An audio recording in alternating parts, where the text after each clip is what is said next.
Bienvenue sur Calais dans la roue, la communauté où on discute et analyse le cyclisme sur route. On finit cette longue série de bilans des équipes avec UAE Team Emirates. Je tiens à remercier tous ceux qui l'ont suivi et je vous souhaite de belles fêtes avec vos proches.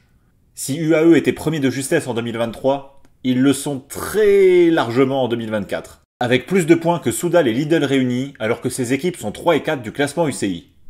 Il y a tellement de choses à dire sur leur saison que j'ai dû faire un tri pour éviter de me retrouver avec une vidéo de 15 minutes.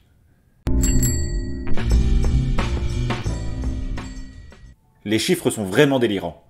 81 victoires, dont 41 en World Tour. Juste avec ces victoires au top niveau, UAE bat toutes les autres équipes, excepté Lidl et ses 42 succès. En plus, 20 des 30 coureurs de l'effectif ont levé les bras au moins une fois. Une performance d'ensemble exceptionnelle.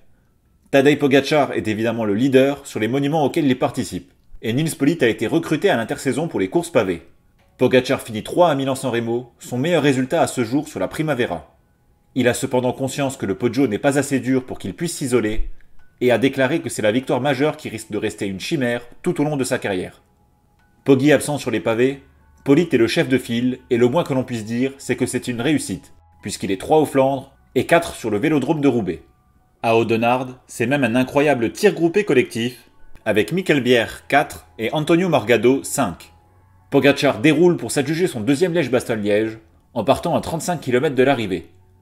Au Tour de Lombardie, le Slovène s'envole à 48 km du but, dans le col de Sormano, et s'impose une 4e fois de suite, record de copie égalé. Pogačar, lancé dans son pari fou de doubler Giro Tour, arrive en Italie épaulé par ses fidèles lieutenants Rafał Majka et Domen Novak. Juan Sebastián Molano est présent pour les sprints et fait 4 top 10, dont une 3e place à Naples. Bjerg finit 9e des 2 chronos et Majka 10 sur 2 étapes de montagne. Après une mise en jambe le premier jour, Pogačar prend le rose dès le lendemain au sommet du sanctuaire d'Europa en éparpillant la concurrence façon puzzle. Il ne lâchera jamais le maillot de leader, gagnant toutes les étapes à sa portée pour finir avec 6 succès et quasiment 10 minutes d'avance au général sur Martinez. C'est une véritable démonstration et il finit au passage meilleur grimpeur. Pour le Tour, le Slovène part légèrement favori, puisque Vingegaard revient seulement d'une grosse blessure, Remco est en découverte et Roglic semble un cran en dessous. UAE aligne une armada en soutien de Pogačar avec Adam Yates, Joao Almeida et Juan Ayuso, qui seraient tous de sérieux candidats au podium final dans d'autres équipes. Vous connaissez tous le résultat, donc je vais commencer par ça, excepté lors de son attaque de loin au Lioran, où il coince un peu sur la fin et est battu au sprint par Jonas. Pogačar survole littéralement ce tour. Il fait un incroyable 5 sur 5 sur les étapes de haute montagne, en profitant du travail de son équipe ou de celui de la Visma qui espérait le renverser. Tadej réalise le premier doublé Giro Tour depuis Pantani en 98 et lève les bras lors du chrono final escarpé à Nice, pour une 6e victoire d'étape comme sur le Giro. Il termine avec plus de 6 minutes d'avance sur son grand rival danois. Derrière, Almeida qui découvrait le Tour a été son équipier le plus solide, avec 7 top 10, qui lui permettent de décrocher une magnifique 4e place au général. Adam Yates est légèrement en retrait par rapport au Portugais, mais termine à une honnête 6e position. UAE fait un tour de rêve et finit également meilleure équipe. La seule ombre au tableau est venue du comportement d'Ayuso, 3e de la première étape de montagne, en refusant de passer des relais à ses équipiers dans le galibier. Touché par le Covid, il ne prend pas le départ de l'étape 13 alors qu'il était 9e du général à ce moment. En punition pour son attitude, l'Espagnol n'est pas sélectionné sur son tour national et le leadership est partagé par Almeida et Yates en l'absence de Pogačar. Brandon McNulty, Filippo Baroncini, Isaac Del Toro, Jay Vine, Marc Soler, Pavel Sivakov, Adam Yates et Joao Almeida, je cite tout l'effectif car ils se sont tous illustrés sur cette Vuelta, avec au moins un top 10 chacun. McNulty gagne le prologue inaugural au Portugal et endosse le maillot rouge pour une journée. Dès la première étape de montagne, Yates, peu en forme, est éliminé de la course au général. Après une semaine, Almeida s'annonce comme le rival numéro 1 de Roglic, mais le Covid l'oblige à abandonner sur la 9e étape. Yates sauve le bilan de la journée en gagnant cette étape mémorable. Sur le reste de la Vuelta, Soler est infatigable dans les échappées avec 3 podiums et il est finalement récompensé lors de la 16e étape au lac des Covadonga. Vine, qui l'accompagne régulièrement à l'aventure, remporte le classement de la montagne. UAE termine meilleure équipe de cette Vuelta réussie, malgré l'échec dans la lutte pour la victoire finale. C'est finalement le Français Sivakov qui signe le meilleur résultat de l'équipe, avec une 9e place, son 2e top 10 en grand tour après le Giro 2021. Les résultats du UAE en 2024 sont tellement fabuleux que je vais mettre en avant uniquement des victoires prestigieuses sur des courses World Tour. Les nombreux podiums au top niveau seront éludés, sinon je vais vous assommer avec une liste longue comme le bras de Shaquille O'Neal. Pogačar commence sa saison par un festival au Strade Bianche, avec une attaque solo de 80 km. Le Slovène écrase ensuite le Tour de Catalogne, empochant 4 des 7 étapes. Profitant de la désormais célèbre chute qui a contraint à l'abandon Vingegaard, Evenepoel et Roglic, Ayuso remporte le Tour du Pays Basque en renversant Schielmose lors de l'étape finale. C'est même un récital collectif puisque Soler est 4, McNulty 5 et Del Toro 7. En amont du Tour, les lieutenants Yates et Almeida sont en démonstration. Ils signent un doublé au classement général du Tour de Suisse, remportant chacun 2 étapes. Grâce à sa science de la course, Tim Wellens conserve sa couronne sur le René 8 Tours, qu'il remporte pour la 4e fois, record absolu de l'épreuve, autrefois appelée Benelux ou Eneco Tour. Lancé dans un fol été, le puncher helvète Mark Hirschi remporte coup sur coup la Bretagne Classique et la Classica San Sebastian. Enfin, en amont des championnats du monde, Pogačar écrase le Grand Prix de Montréal.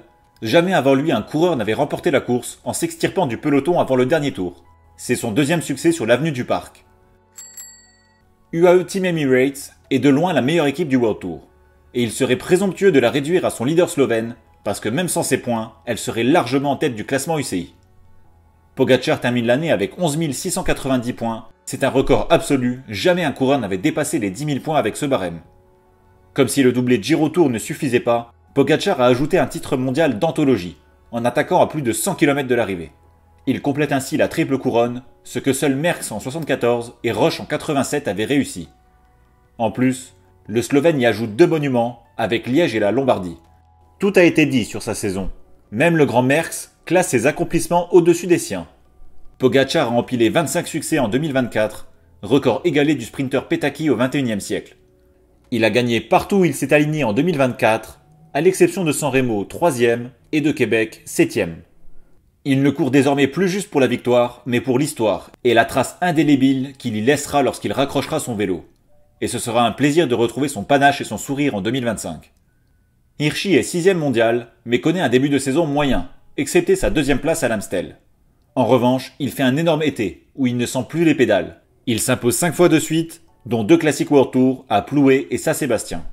Il est 6e de ses championnats du monde à domicile et s'impose 9 fois sur l'année. Après plusieurs saisons passées dans l'ombre de Pogačar, mais sans jamais embrasser le rôle d'équipier, je suis curieux de le voir en leader absolu chez Tudor en 2025.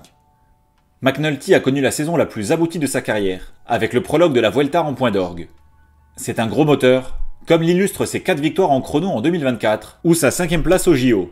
Mais l'Américain a aussi passé un cap sur les épreuves vallonnées et de moyenne montagne, comme en témoignent ses 2 victoires sur des épreuves par étapes en Continental et sa 3e place à Paris-Nice.